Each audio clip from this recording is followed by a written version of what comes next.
మీరు కూడా రోషంగా చదవండి. ఒక దైవ సేవకునిగా చెప్తున్నాను నేను. హోసన్నా మినిస్ట్రీస్ నుంచి 100 మందికి పైగా సుప్రీంకోర్టు జడ్జిలుగా చదవండి, హైకోర్టు జడ్జిలుగా మారండి. ఇక మా లాయర్ ఇక్కడే ఉన్నాడు. ఏరి శర్మ గారు ఏరి.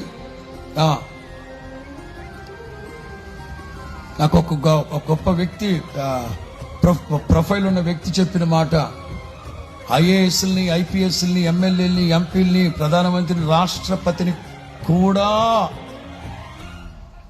కోర్టు బోన్లో నిలబెట్టగలిగింది జడ్జి మాత్రమే, సుప్రీంకోర్టు జడ్జి మాత్రమే. అందుకని ఒకటే చెప్తున్నాను, క్రైస్తవ పిల్లలందరూ జడ్జిలుగా మారండి. యేసు నామములో నీతి నిజాయితీగా పరిపాలించాలి దేశాన్ని. ఆ దిశగా క్రైస్తవులు ఎంకరేజ్ చేసేటట్లుగా రాష్ట్రమే గాని, ప్రభుత్వమే గాని అవి చూడకూడదబ్బా. మనందరిమి భారతీయులమి, మనందరి గుండెల్లో భారతీయ రక్తం పారుతా ఉంది. మేరా భారత్ మహాన్. స్తోత్రం చెప్పు గట్టిగా.